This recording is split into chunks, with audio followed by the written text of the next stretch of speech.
Leo, tell us about your game. Basically, give us your elevator pitch, and yeah, talk about that. Basically, the idea is like we want to encapsulate the idea and the dance of traditional bullfighting, but with a more sort of rework it into less of a violent angle and more of a one where we can celebrate the culture, but rather than the violence, which is something that would you would imagine from a bullfighting game, right? All right, when y'all first pitched that game to the Gameheads board, I was worried about like, that's a little violent, a little hostile, and who knows, the vegans might attack us. But knowing your team, I feel like one of y'all rented out a mechanical bull and just played around within the backyard. But yeah, talk about your references, your points of inspiration, and yeah. Yeah, not quite the mechanical bull, yeah, in real life, but we did get some really great resources from the Book of Life. The main character with the bull. It wasn't robotic, but it was like that idea of like the torero versus the ginormous huge beast that is the bull, and that sort of dichotomy of basically the natural and almost mechanical look was really the forefront of our visual design. Not only do you preserve, preserve the rated E for everyone by doing that, but you also add a technological element. Yo, ¿qué pasa, Mufasa? Welcome again to Newer Vibes Podcast. I'm one of your hosts, Soran Tomas Mercado Viedo Ruiz Ventura, here with, my homie co-host, Antonio. What's up, y'all? We dive into new vibes every week. Today, we'll be meeting with Guillermo Vizcaino from Team Lienzo. Hey, everyone. Lienzo is a video game development studio located in Chihuahua, Mexico. And today, we wanted to highlight the amazing work they're doing and speak to them on all things Lienzo. On the far corner to the left, we got Leo Freelo. Ew. A Gameheads programmer from Team Spicy. All right. So with that being said, let's get it going. Let's talk the talk. Guillermo, do you want to tell us what you do, where you do it, and why, or anything? Yeah, go for it. Sure. So yeah, I'm Guillermo Vizcaino. I'm head of PR and marketing. I'm the lead writer and also the video producer for an indie development studio in the northern part of Mexico by the name of Lienzo. Our latest project was Mulaka, which was a Native American inspired game from an indigenous tribe in the northern part of Mexico by the name of the Tarahumara. And our current project is Aztec Forgotten Gods, recently announced in the Nintendo Indie World Showcase, which is what we're doing right now, and we're really excited about it. It's soon to be out, hopefully, so we're really pumped about that. About the why I'm doing it, I don't know, because we're crazy, man, and only crazy people do games. It's a tough thing to do in Mexico, but we are really, really proud to have survived this long, 10 years now, which is crazy to think about, and it makes us feel way older than we might look at times. Although today I look pretty old myself. And yeah, that's about it, living the game development dream. All right. Thank you for sharing. Gotta get those fingers crossed for that release date. Hopefully sooner than later. What about you, Leo? Yeah, my name is Leo Freelo, and I'm 25 years old, and I just graduated from Louisiana State University. I'm born and raised from Baton Rouge, Louisiana. And yeah, I joined Gameheads and took this whole game development journey just like 1 or 2 years ago, and to sort of pivot it away from like classic computer science stuff. And now I'm already with Gameheads working on the newest project, Ole Torobo. I've got a team of 6 people. 3 of them are Mexican. We're making a Mexican game. It's looking good. So for me, everything's up and up. Nice. Something that, Leo is one of our unique noobs at Gameheads. A noob is essentially a first-year Gameheads student. We have noobs and we have veterans. But Leo actually is working at Unknown Worlds Entertainment. Can you tell us your role there and how long you've been there, what they got you doing real quick? I am, yeah. So I got set up with an internship and it's at Unknown Worlds Entertainment. They're most famous for Subnautica, the Subnautica franchise, and I'm working as an intern programmer. And right now, since I'm essentially their first intern, I'm doing a little bit more than even just programming. I'm doing a lot of design and a lot of communication and a lot of cleaning stuff up. Basically anything to do with the code, and also like developing for the code. I've had a hand in. Nice. Coding code. Love Exactly. it, right? Guillermo, can you give us like a breakdown of what Aztec is, what you expect from it, and yeah. Sure. Yeah, absolutely. I mean, I can give you guys the extended elevator pitch for the game. Aztec is basically built on top of two premises, or built on top of two main pillars. The first one is what the universe of the game, where we want the players to be playing the game, which basically answers a very simple question, which is, what if the one event that we know is it's probably the most impactful historic moment of the continent, which is of course the conquest, right? The American conquest, or the conquest of the New World, just never happened, right? What if the British, the Spaniards, the French, the Portuguese, etc., just for whatever reason never came, and in turn we would have allowed the Mesoamerican civilizations at the time to prosper, right, to evolve, to grow, to flourish beyond their time, beyond our own time, and way into the future, into what we envision as this weird mix of Blade Runner meets Atlantis kind of thing, but with Mesoamerican vibes and Mesoamerican culture and social structure and inspiration and architecture and all that. And that's where we want to set our setting, right, where we want our players to be playing. The second pillar, which makes it a game, is basically our answer to a question: what if the ancient deities that are Mesoamerican civilizations used to worship were in fact entities that fed off what we might call soul, what the Aztecs themselves, or the Nahuas, or the Mexicas themselves would have called light matter, right? They have this idea of light matter and heart matter. That heart matter is what you can touch. All of that is tangible, all of the things you can explain. Light matter is all of the intangible, all the things that you cannot explain, that you cannot see. And so, basically the context, the context behind the probably most well-known Mesoamerican phenomenon of all time, which is of course human sacrificing, basically answers that, right? And in the game we don't have any sacrificing of any kind, because we want to keep it family friendly, but the context behind it, which is this interchange that we have between the Mesoamerican people and the deities, and how that interchange of energy worked, and what the gods did on their behalf, by that trade of energy, that we deal with. And so basically the game sets up this premise of the gods rise once again after hundreds of years, so long into the future that people have already forgotten about them, ergo the forgotten gods, and they come back hungry, and it's your job as the main character to stop them, right? So that's basically what Aztec Forgotten Gods it's all about. And yeah, I think that's the gist of it. There's a lot more in there, but I don't really want to spoil it because there's a cool story there to tell. So yeah.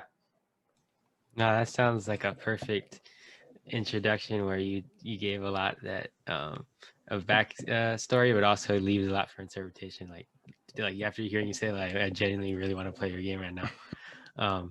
So yeah, but we want to ask you, since the reason we have both of you on is because you're obviously in different parts of where you're at with your game. So how long did it take to develop this game for your team?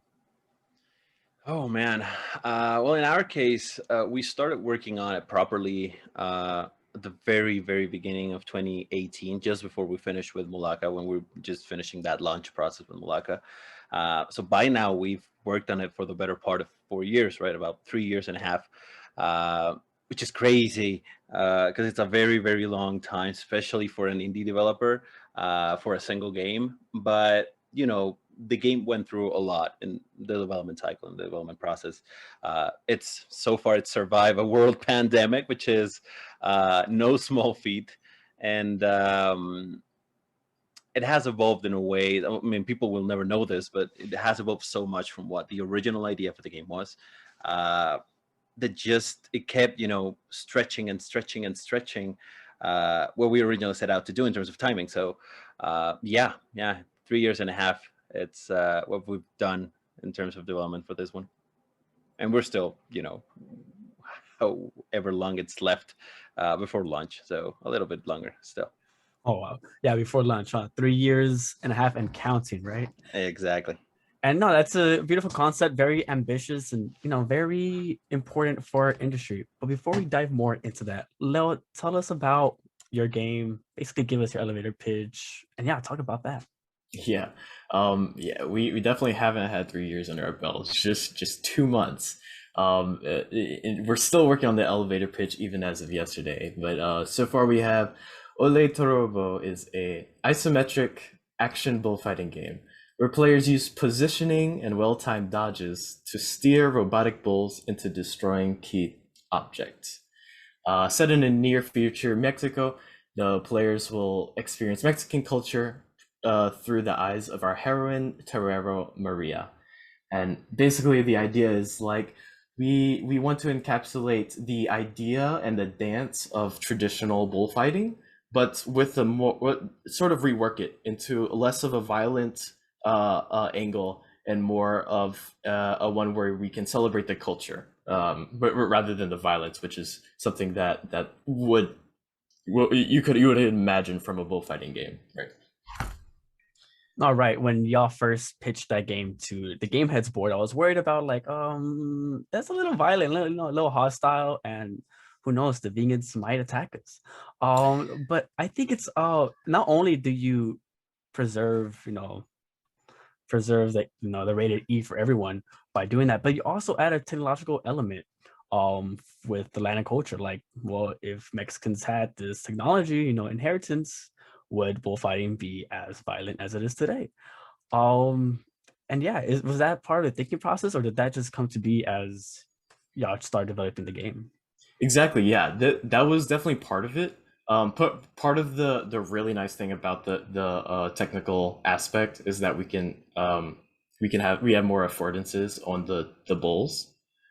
So like we can get them to do different things like shoot rockets, or we won't be doing that, but just for an example. But yeah, also the part of like, what if Mexico that had this technology in the near future we're talking about too, and that was definitely part of it, and this is sort of what we were looking at. Like we still have the dance and the spectacle of bullfighting without the swords and the gore. Yeah. Nice. I mean, real quick, not being Latino yourself, like, how do you feel developing a game that is spearheaded by Latinos and you're basically an ally? High five. Yeah. So I think I'm very lucky to have three Latinos on the team who are both culturally aware and like talented and know how to express themselves in a way where I as a programmer can understand and put it into action. As an ally, I want to make that come true. So yeah, it's really cool to be able to make that happen, to be able to make some of my team members' dreams come true through this game. Yeah, that's great. I actually there have been a lot of games like that in Gameheads where it's kind of one cultural focus, but the whole team isn't of the same culture, and it's always a great pleasure to look at how those games work out and how I know everybody just learns all together about the culture as a team, even if you're not of that cultural background yourself. But back to Guillermo, you've been in the industry for some time, so do you see games like this where you have allies working on cultural games for specific backgrounds? Oh yeah, sure. I mean, it's it's always a very interesting topic in terms of allyship, in terms of diversity and inclusion and representation, which is of course something that we're going to talk about a little bit later.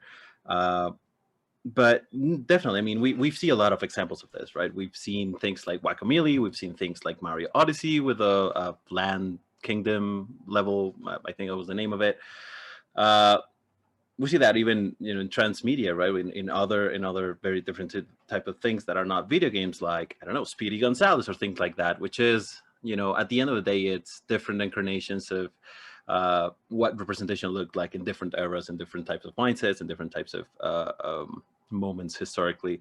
And that all kind of go towards the same direction. In our case, for us, I mean, maybe speaking a little bit more like from that Mexican perspective of a Mexican living in Mexico, that's always very welcome. That's always something that we appreciate a lot. That's always something that's happy for us to see, that it's joyful, that it's enjoyable, and that we applaud, really. I mean, it's going to be very, very rare that you see anyone in general in Latin America that lives in Latin America that don't enjoy in a certain degree seeing that in main media, and we tend to be very positive about it. So seeing that it's being done, seeing that it's done with respect, which is the most important thing, it's always something that we kind of strive for and that we try and encourage, and that we see more and more in today's industry, which is great.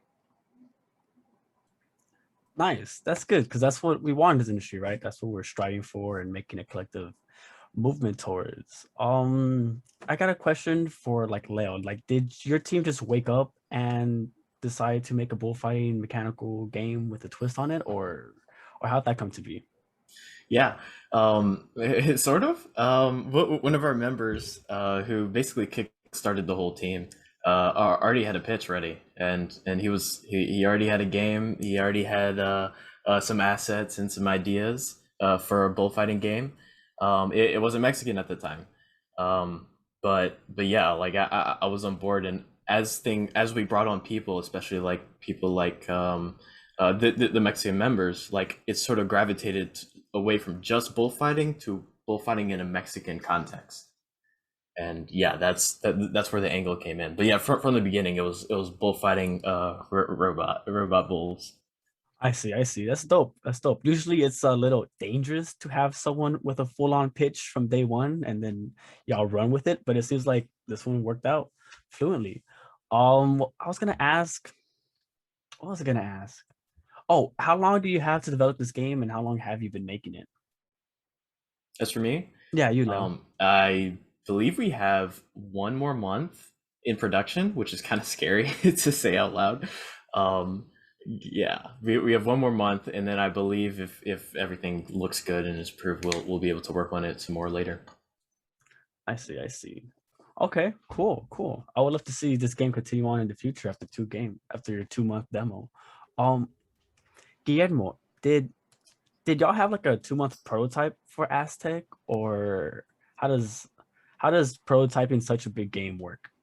I don't know if it was 2 months. It was probably a lot longer than that. I think by the end of our pre-production period, which allegedly took way longer than we thought it was going to take, we spent about 6 to 7 months on pre-production, just on that prototyping phase.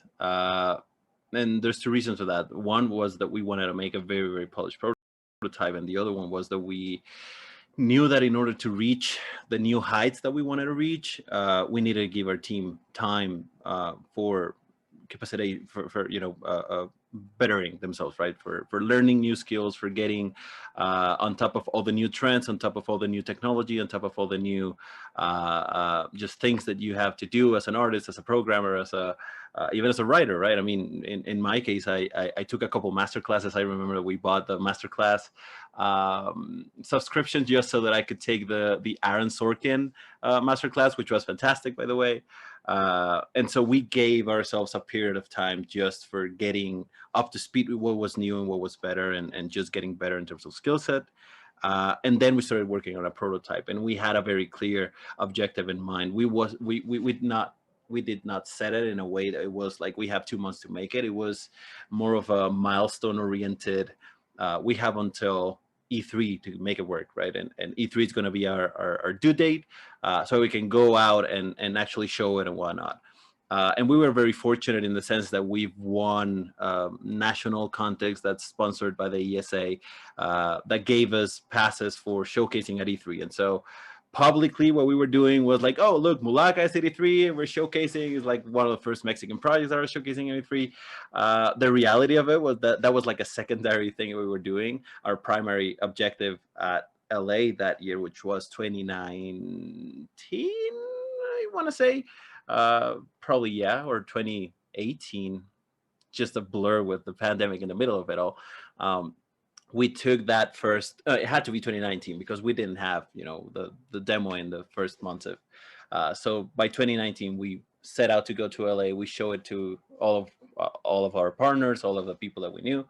And so that's why we wanted to have it by, early May at the latest. And so that's basically how we made that calendar. And once we validated what we wanted to validate, we came home and we started production proper. And so, fast forward to today, and that's what happened. And of course, the game looks very, very different from that vertical slice that we originally had. But yeah, that's how the adventure really got going.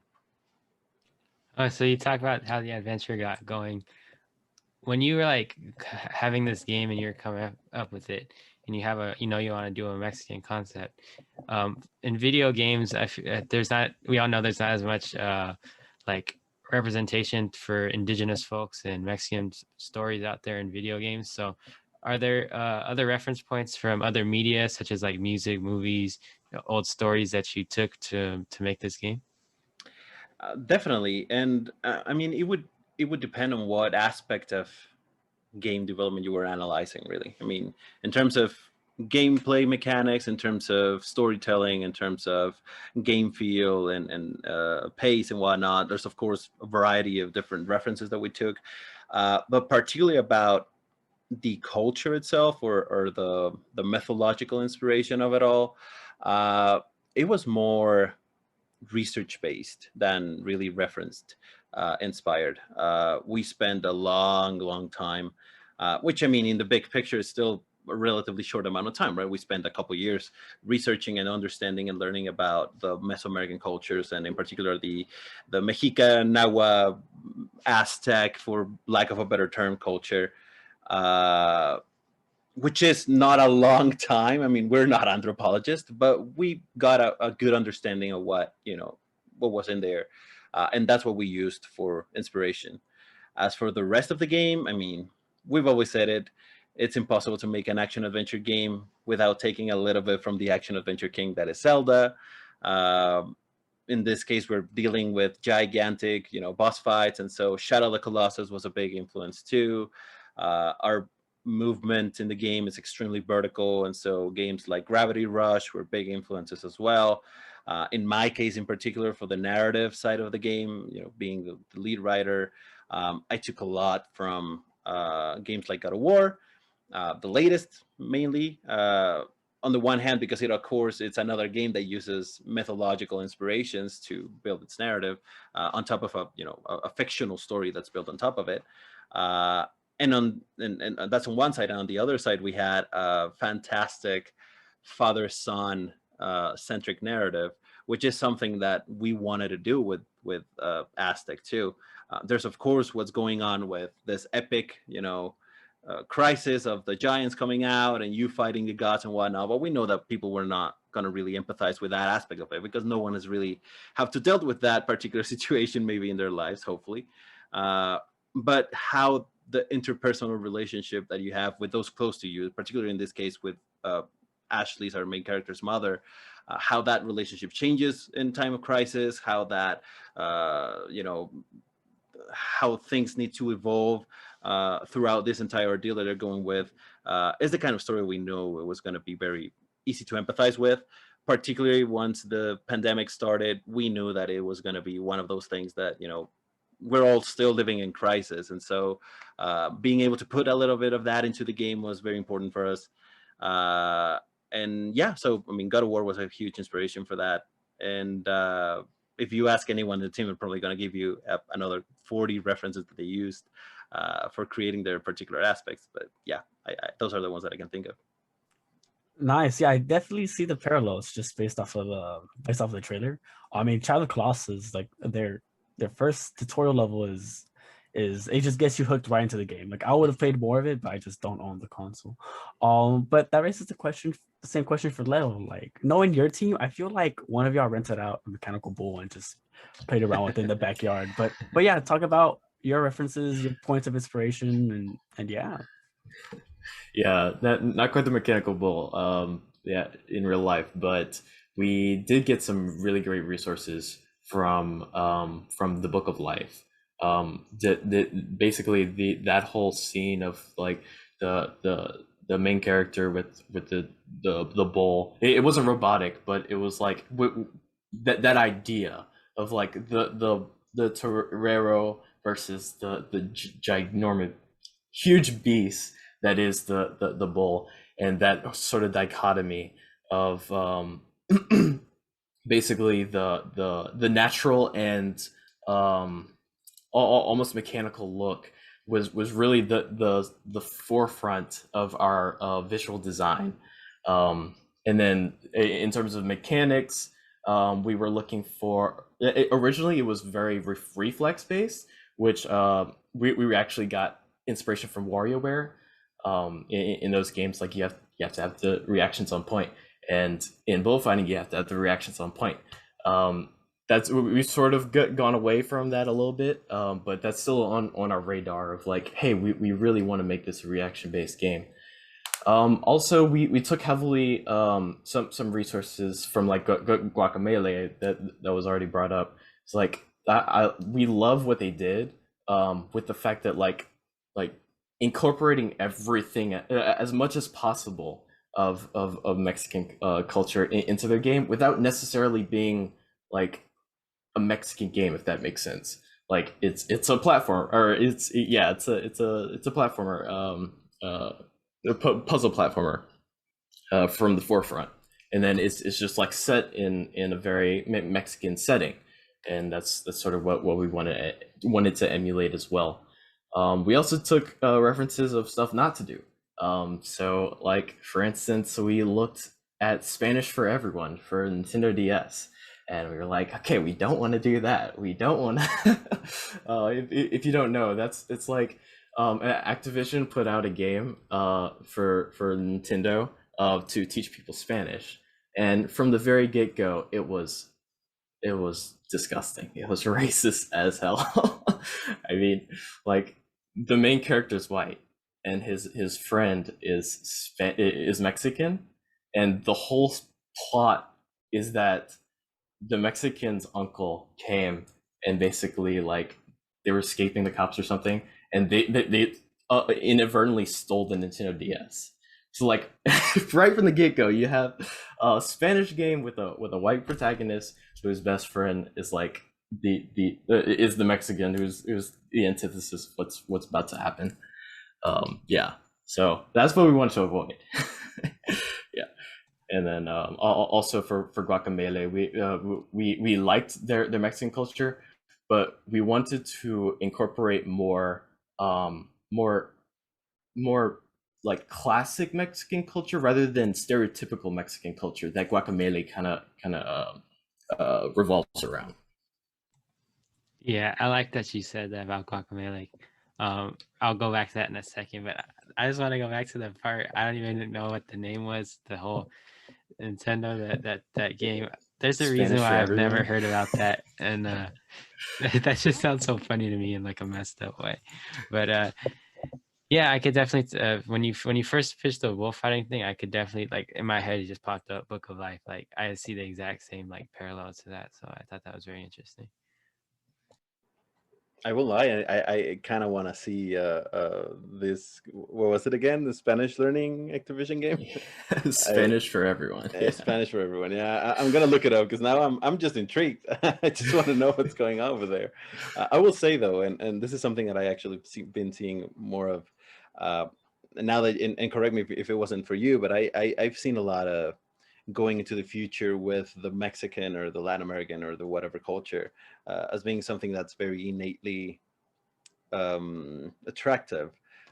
We've seen Overwatch done it right with their, in a very, very minor way, but with their Mexican level and the incorporation of whatever robotic entities. That's always, it's a weird blend of the Latin American like aspects with the whatever robotic elements of the Overwatch universe.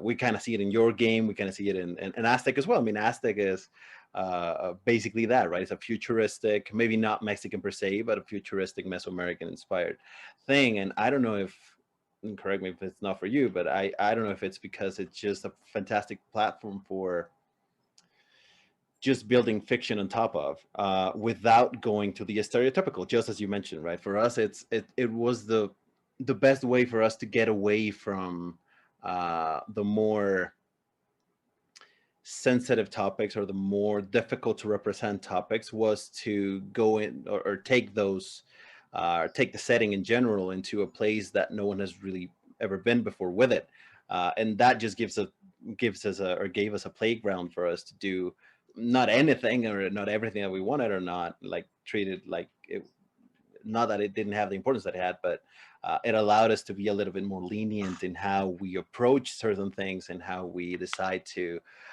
go about certain topics or whatnot, which the future kind of allowed us to do rather than the past, right? Because the past is known, and so it's, if you go against anything that's already happened, it's like, but that wasn't like that, or that's not accurate, whatever. So I really like to know if that's the same mindset that you go into when you guys thought about the futuristic setting yourselves, or was it just something that you guys bumped into by brainstorming or something, or is there a reason behind it? Yeah, I think that's a great point. To be honest, I think we just defaulted there. Like when we're talking about reinventing bullfighting or reimagining bullfighting, we sort of like gravitated, and even the original pitch idea, we sort of just gravitated to a futuristic idea, and maybe that's a crutch. Maybe that's like something that we're only 2 months in. We could even avoid, because like that is the challenge, right? Like is Right. like dealing with or expressing the culture how it is right now. Not some like idealistic or some like some idealistic version. Right. We don't want to go to the utopias because we know that's not going to happen, right? That's not real. And we also want to strive for that authenticity, or that empathetic feeling towards what could possibly happen. And I mean, in your case, it's more near future kind of thing, right?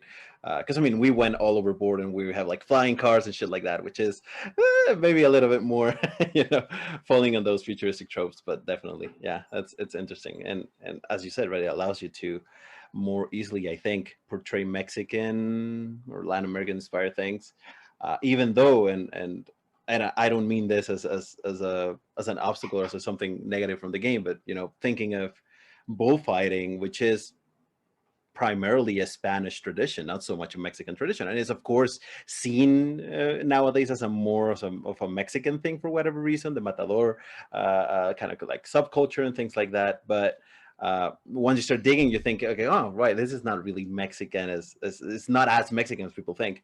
However, taking it into the future and maybe creating a good enough setting around it may very well just avoid that issue altogether, and create something that feels authentically Mexican without going to the stereotypes, and not relying on having a bunch of mariachis and sombreros, and Right. game characters to portray it. Exactly. Yeah, I think it was sort of a happy accident that, like, when we were doing our research, like, bullfighting is being outlawed in so many different countries, but one of the areas where that front is very slow is in Mexico. Like they're still having and they're still advertising bullfighting events. So it's like in a near future, like Mexican bullfighting is the predominant form. Yeah, it was a little happy accident, but yeah, for sure we Cool had way to to think about it. Yeah.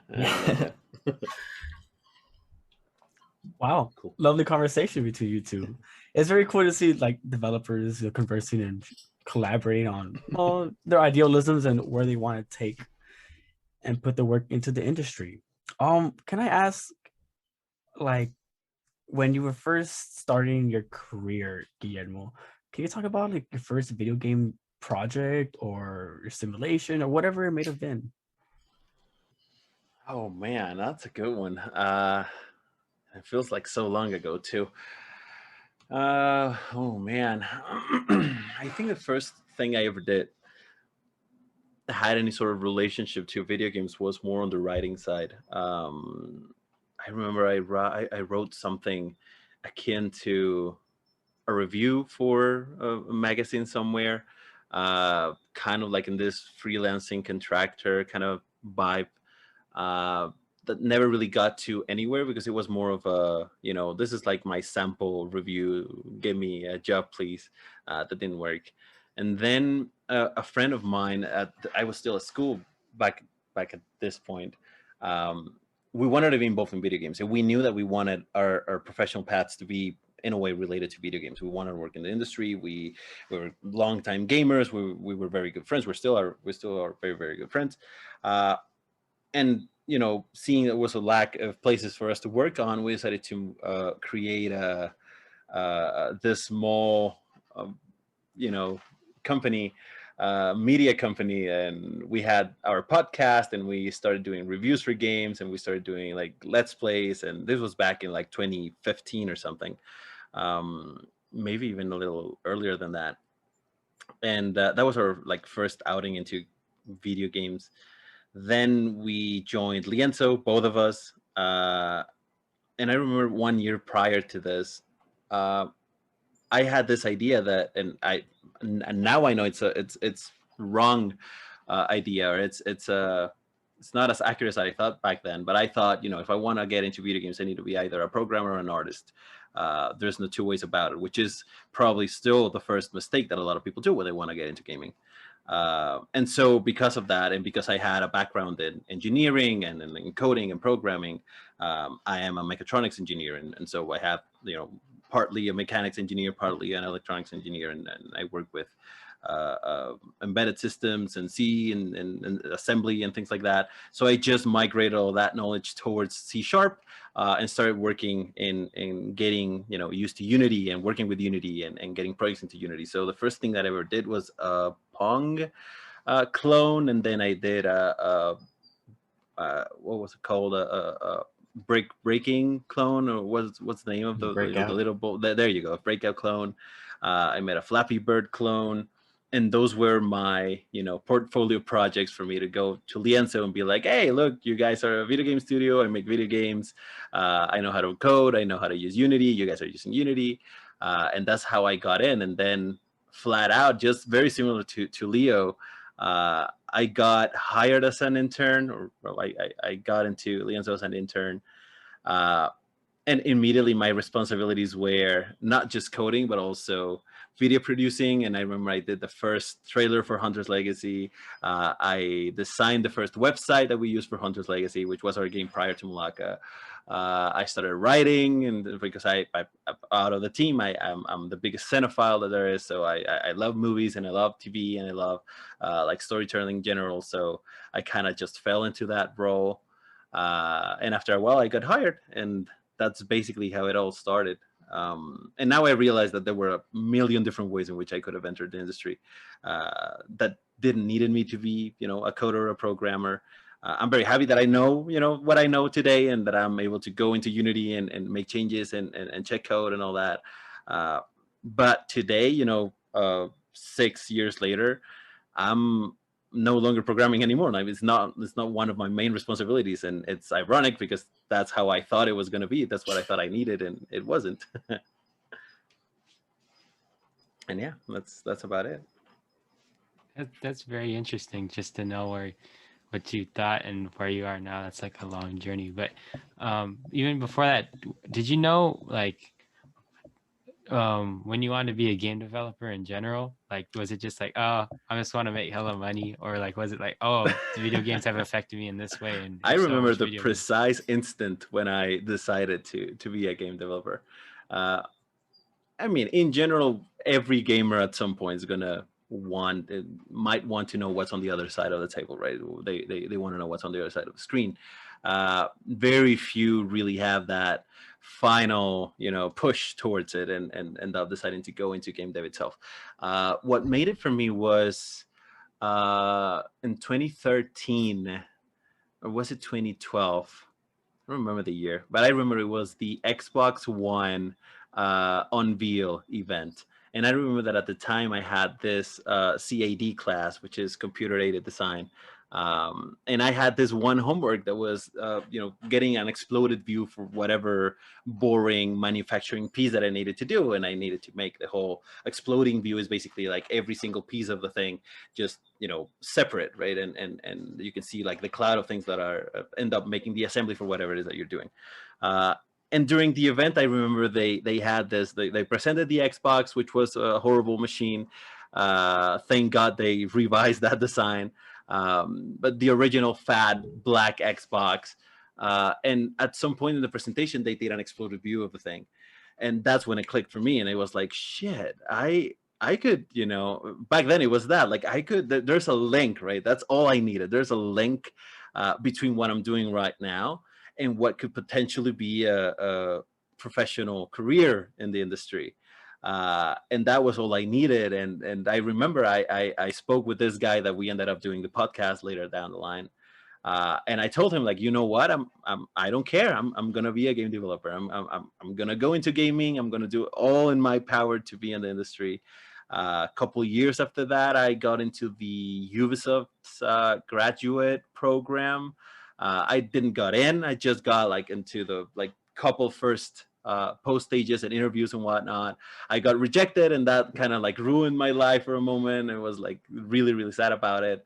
I was already in Montreal by then. I was doing an abroad program. So I knew I was this close to getting in, and then I couldn't. And when I got back, I got into Lienzo, and then the rest is history. But that day in 2013, on that unveiling event, that was when I decided I just want to be in games. I love it. I know that I'm not going to be happy anywhere else. I was in med school at some point. I was a civil engineer. I was in civil engineering as my major in some point. I got into mechatronics, and I kind of, I was okay with it, but I just not clicking. And then, I just knew inside that gaming was going to be the way. So I acted on it. And I was very lucky. That's part of it too. You have to have some degree of luck to make it. Past that first set of learning curves and past that first phases of your game dev career. And luckily, after a few years, I'm still here, which is kind of like a miracle. But I'm still here. I'm still going strong. That's really cool to hear. Yeah, it really does take a link, right? Like that's all it takes.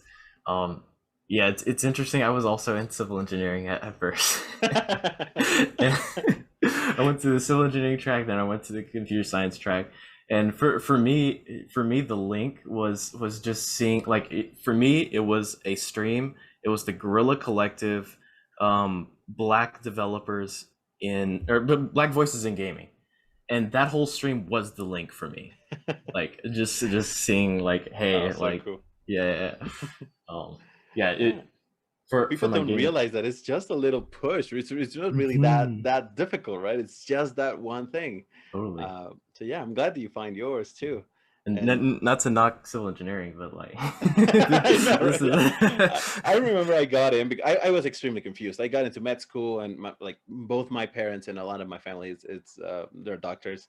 And I used to love, and maybe that speaks a little bit more to my love for storytelling rather than medicine, but I love House MD. It is to this day one of my favorite series of all time. I just love House. I love the character. I love everyone in that series. I love the ending. I love everything.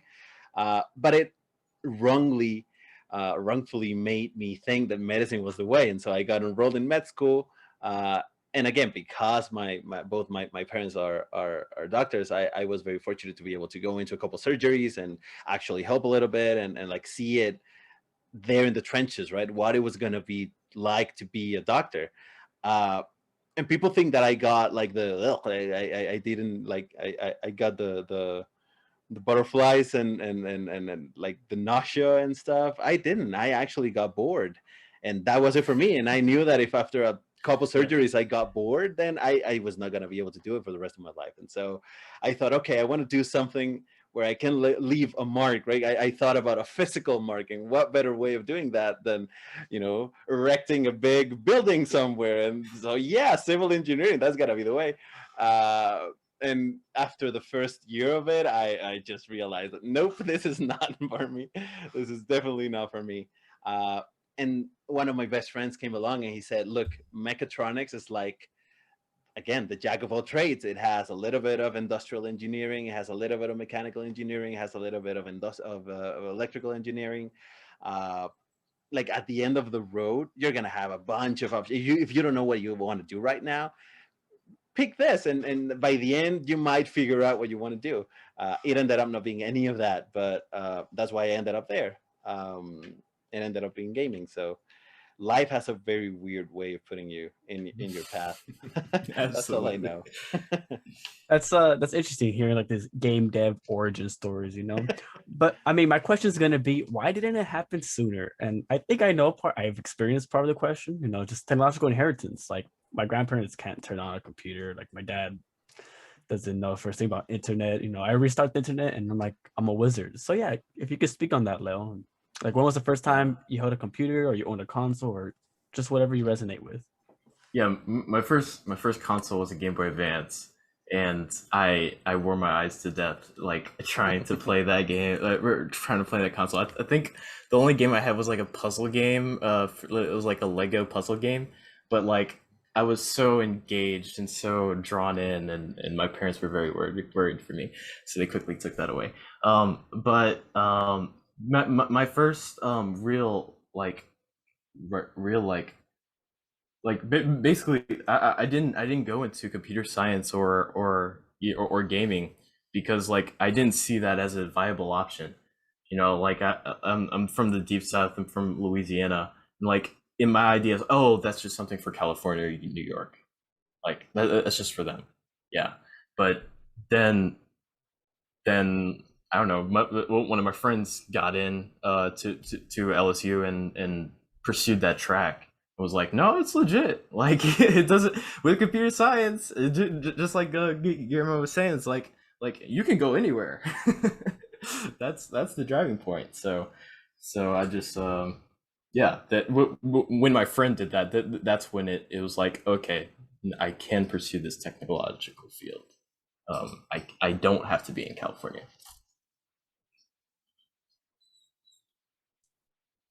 What about you, Guillermo? Why didn't it happen sooner? That link between game dev and yourself.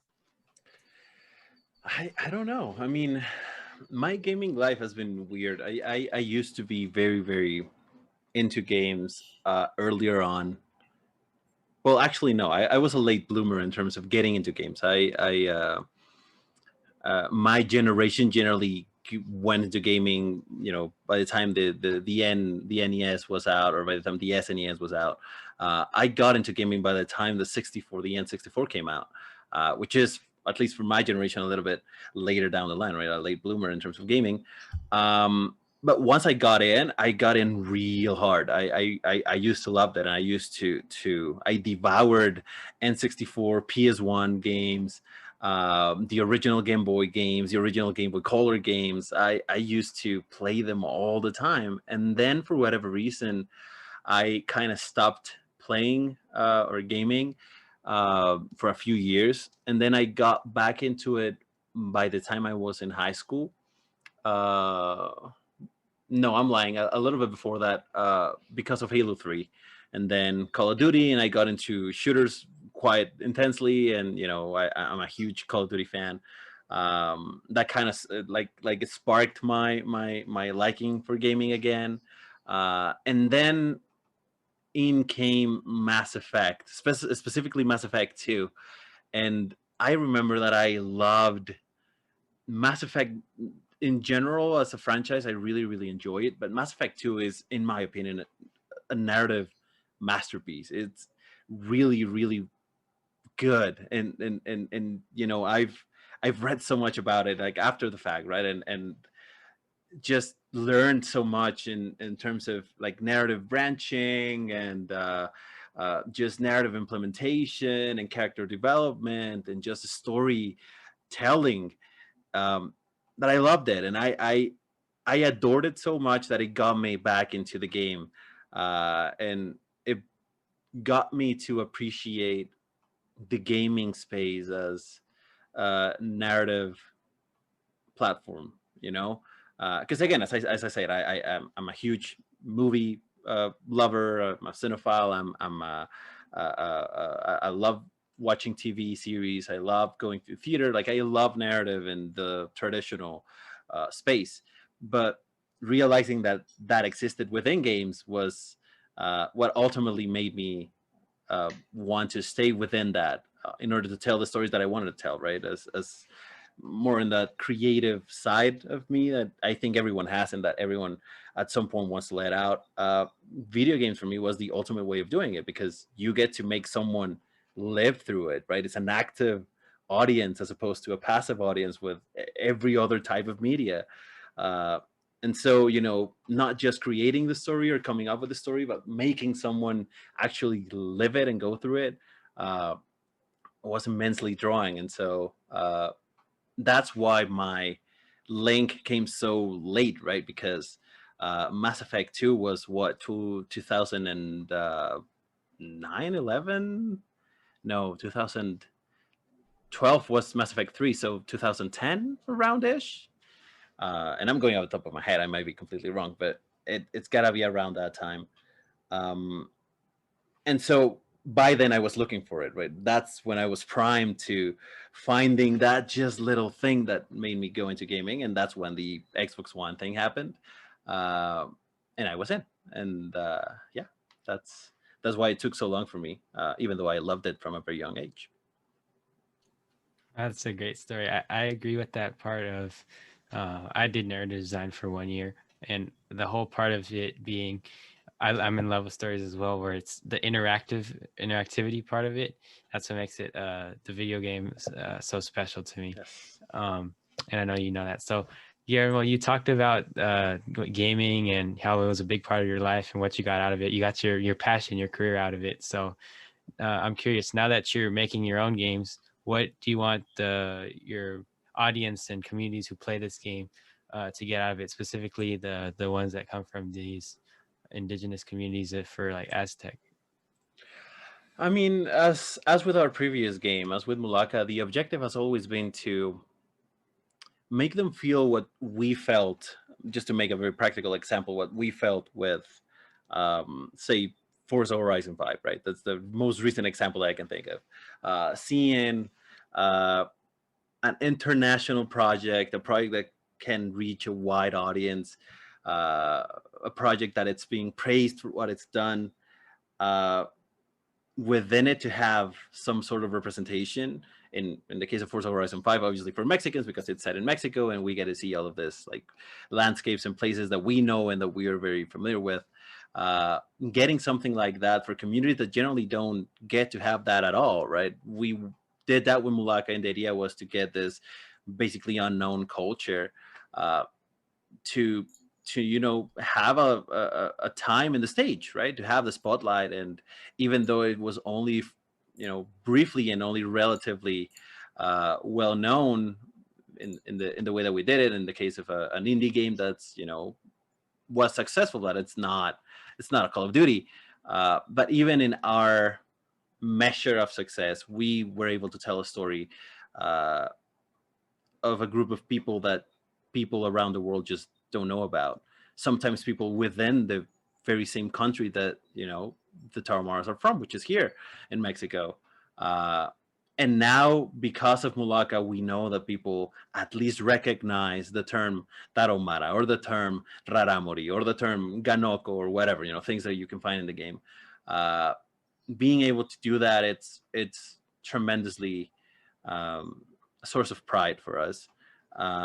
Also, having the game be a vehicle to solve any sort of problem for the community it's a big thing. In the case of Mulaka, the game does two things that were talked about with the community itself, and were worked on with the community itself, which was language preservation on the one hand, and was getting the game into the hands of, not so much the game, getting the cultural heritage of this group of people in the hands of the youngest of this group of people, right? The youngest generation of Tarahumaras, so that they can have a little bit of knowledge about their own roots and their own traditions, things that they're not doing anymore, because it's much easier to live in a global world and forget a little bit about your own roots and your own culture. So That's always been the objective. And with Aztec, we want to do the exact same thing, just in a grander scale.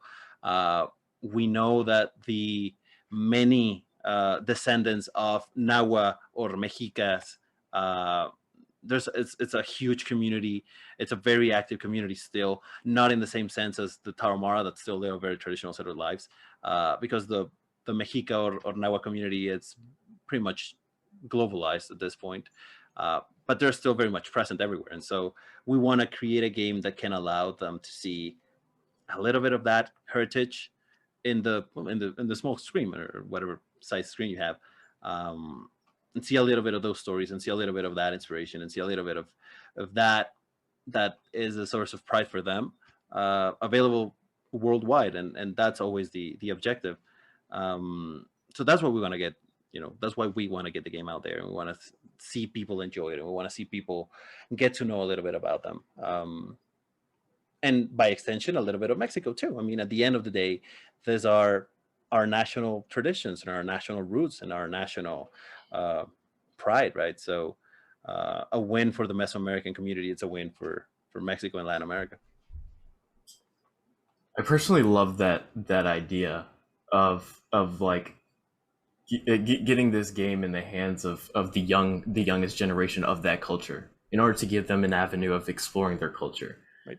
I think that idea is something we can replicate for even my own culture. Like for my own culture, the youngest generation is just moving out, moving away. It's like, totally. And sometimes not even the youngest generation. I remember this one email that we got, must have been a couple years ago.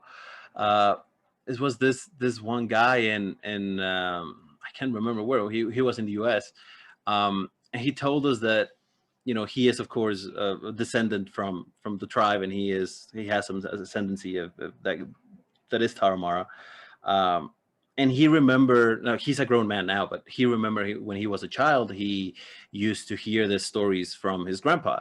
And the stories were being told in the original Tarahumara language. And so he wrote us and he said that it was really surreal, and it was really special for him to hear the original or the native Tarahumara language, because it made him feel like his grandpa was talking to him again, right after who knows how many years of not hearing his voice. And so things like that are really, really are tear jerkers. We were never expecting to get, of course, that was not our plan, was not to have that, but seeing that people had that kind of reaction was very special. And being able to create products that can get that kind of reaction, it's might not be the main objective, but it's a most welcome result, a most welcome consequence. And we want to keep doing things like that. All right. Antonio, did you have something to say? No, that's just very powerful, and I'm very I can't wait till there's more games like this. You know what I'm saying? Like, I just want it to happen now, but that's something that we all strive for. Fingers crossed, man. Fingers crossed. Forza, right? Yes. And I think on that note, I do have one quick question. Guillermo, do you or your team have any plans on getting this in front of Nahua playtesters? Ideally, that was the plan. That was the ideal plan, but the pandemic just made absolutely everything so much more difficult. And particularly here in Mexico and Latin America, we're still having a really hard time with not just like the new variant, but just the old one. We're just getting vaccines about now, so it's been tough. Yeah. We managed to get playtesting as an outsourced service from another company here in the country, which is handling part of that for us. But if things get better, we would love to. I mean, getting the game in front of those sides, even if it's not for playtesting purposes, even if it's just for getting Nahua eyes in front of a Nahua property or Nahua product, should be worth it. And so once things are better, we strive to try and do that. But first, we're just waiting on things to be a little bit more on the bright side on that end. We definitely don't want to follow in the footsteps of the colonizers, for all they did was bring plague and disrupt these communities. Exactly. Absolutely. Yeah. All right. Well, on that note, thank you for listening and having this conversation. Hopefully, you each learned a little some, and hopefully, everybody who tuned into this podcast learned about the game development, its impact, and its importance. But before I stop recording, can each of you go ahead and plug yourselves? Where can we support and find your projects on social media, and yourselves? Yeah, I'll go first. You can find me on Twitter, Butters2G, and on LinkedIn at Leopold Freelo. And you can find some of the works solo projects I've done on Itch.io, coachbutters.itch.io. Awesome. I guess I'll go next. You can find all about us, but either looking at Lienzo Mexico or Lienzo MX on every social media there is. We're everywhere. We're on Twitter. We're on Facebook. We're on TikTok. We're on Tumblr. We're everywhere. And for me personally, you can find me mostly on Twitter. I mean, I try and be everywhere, but my main thing is Twitter as at 6U1LL3. That's my name with letters and numbers. I know it's weird. I don't care. I made it and I'm proud of my weird tag. You can find me there. You can find me by going into lienzo.mx, that's our website, or playastic.com, which is a website for our latest title. And you can find our contact info in there too. So yeah, we invite you to follow us there. And we invite you to follow everyone in here too, as you know, Sorum has invited me to a couple of things, and I always have a fantastic time with them. Follow Leo as well. I'm really looking forward to playing this bullfighting madness, which I'm really proud and really happy to hear that it exists. Best of luck with the rest of development. Yeah, Thank you. Thank you. Make sure to go follow Leo and Guillermo on their social media accounts. My name is Soram Mercado. You can find me on Twitter, Twitch, and Instagram by looking up Zemerca 510. ZMERCA 510. And yeah, thank you for tuning in and listening. Throwing the mic over to you, Antonio. Yeah, I'm private. I'm not going to share my profiles, but thanks again to our guests. I think I don't want to diss any of our past guests, but I think this is our best episode yet, and I'm really proud of how this went. So thank you all very much. Thank you for having me. It's great. Yeah, me too, guys. I had a blast. All right. Amor y paz, fuga.